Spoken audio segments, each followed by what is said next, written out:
Hey, it's Mike from Muscle for Life and Legion Athletics, and this time around I'm going to be answering a question that I get fairly frequently, and that is, should I eat after my workouts, both weight training workouts and cardio workouts, and if so, what should I eat, how much, and why? So the first thing that you need to know about post-workout nutrition is its relative importance, and the relative importance is low. It is not a vitally important aspect of dieting. It is not a make-break aspect of dieting like energy balance or macronutrient balance, particularly protein intake are. So if you look at the hierarchy in terms of a pyramid, and this is just for nutrition, at the top you have energy balance. And if you want to know why, head over to Muscle for Life, search for energy balance, and read the article I wrote on it. And then beneath that, you have macronutrient balance. So how your calories break down into protein, carbs, and fats. And then beneath that, you have your food choices. So where are you getting those calories and macros from? And also, of course, with an eye to nutrition or the quote unquote healthiness of the foods that you're eating. And then at the bottom of the pyramid, you have little tweaks and optimizations that you can make to improve your results, to slightly improve your results over the longer term. And that's where pre and post workout nutrition fall in the overall scheme of things. Now, the reason why you should eat food after you exercise, whether it's resistance training or cardiovascular exercise, is not so much because there's an anabolic window and that if you eat food in that period, your body's going to be hyper responsive to it. Or on the flip side, if you don't eat food in that period, you're going to miss out on a bunch of muscle growth. That's an exaggeration. The reality is, research shows that protein synthesis rates decline during exercise, both resistance training and cardiovascular exercise. And as our primary goal, as far as muscle growth goes, is to keep protein synthesis rates above protein breakdown rates for as many minutes and hours of the day as possible, when we have a situation where protein synthesis rates are suppressed, which we have after we work out. So you go through a workout, you come out the other end of it, and your protein synthesis rates are suppressed acutely. When we have that kind of situation, we want to do something to elevate protein synthesis rates as quickly as possible. And how you do that? You eat protein, of course. And that's why you hear a lot about post-workout protein being more important than post-workout carbohydrates or fats. And just as another little point of note regarding post-workout protein intake is that studies do show that when you eat protein after a workout, protein synthesis rates rise higher than they would normally. So when you eat protein at any time, protein synthesis rates do rise, but when you eat protein after a workout, they rise even higher than they normally would. And that's one of the reasons why people say there is this thing called the anabolic window. And again, I guess that's kind of true, but of course, these effects aren't major. It's not to the point where it's like, if you don't have your protein within an hour or two of working out, you're going to miss out on all this muscle gain. However, it is true though, that having protein within an hour or two of finishing a workout from a muscle building perspective is better than not, and it may slightly influence your muscle building results over the long term. Okay, so how about carbs? How important is it to eat carbs after you work out? And the long story short here is, from a muscle building perspective, it's not very important.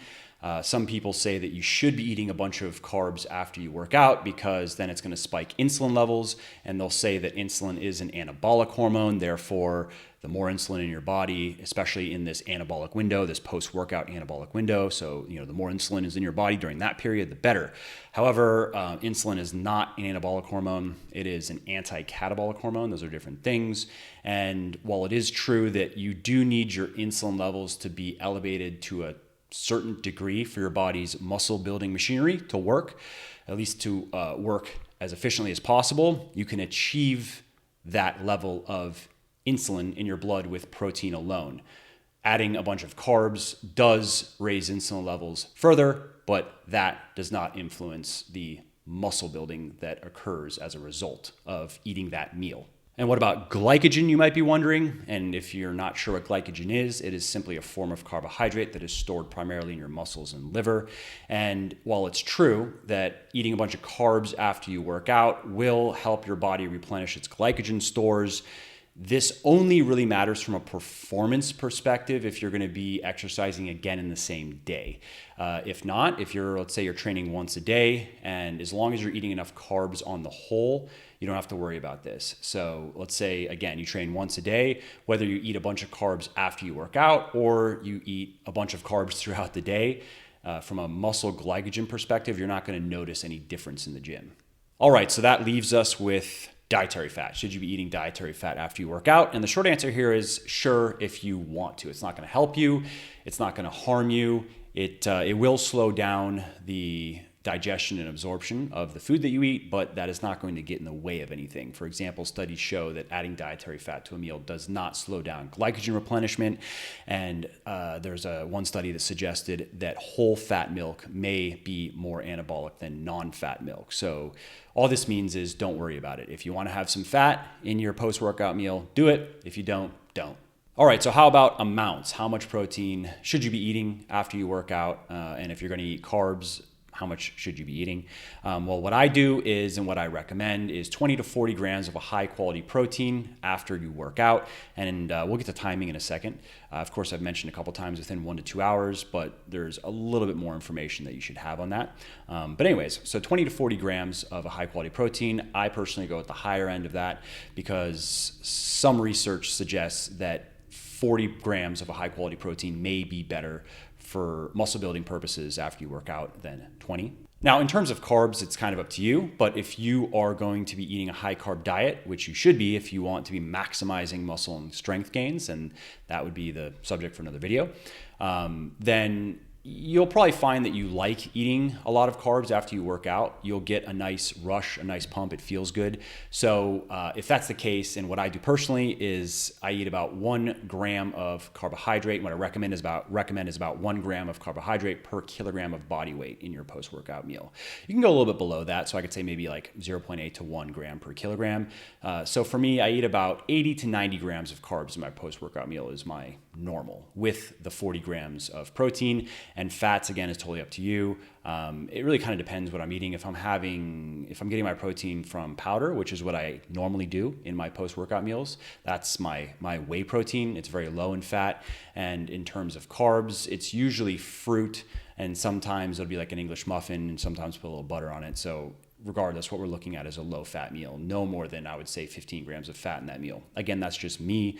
The fat is totally up to you.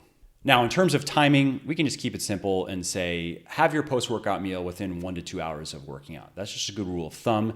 However, I would say an exception that you should be aware of is if you have eaten a sizable meal, so if we're talking, 20 to 40 grams of protein with a fair amount of carbohydrate and some fat within probably 3 to 4 hours of your workout, when you eat your post-workout meal is less important because your body's probably still going to be processing the food that you ate, and therefore your protein synthesis rates are already you're going to be going into that workout with higher than normal protein synthesis rates anyway.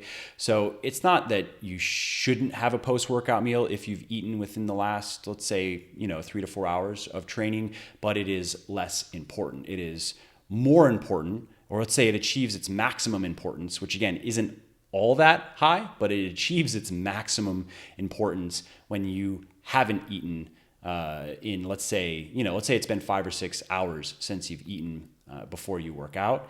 Then eating a meal after you work out, that's when it's most important. All right, how about supplements? I know it's not nutrition per se, but I do get asked a lot about it, so we might as well tackle it real quick. So there are 3 supplements that I personally take after working out and that I recommend everyone take if you have the budget and inclination. One is creatine because it helps you gain muscle and strength faster, and research suggests that taking it after a workout is best. Number 2 is whey protein because it is rich in essential amino acids, which are vital for building muscle, and particularly rich in leucine, which is the essential amino acid that directly stimulates protein synthesis. And whey is also rapidly digested and absorbed, which is good from a post-workout perspective. And the third supplement that I take with my post-workout meal is fish oil because it's a good source of omega-3 fatty acids, which are otherwise kind of hard to get in your diet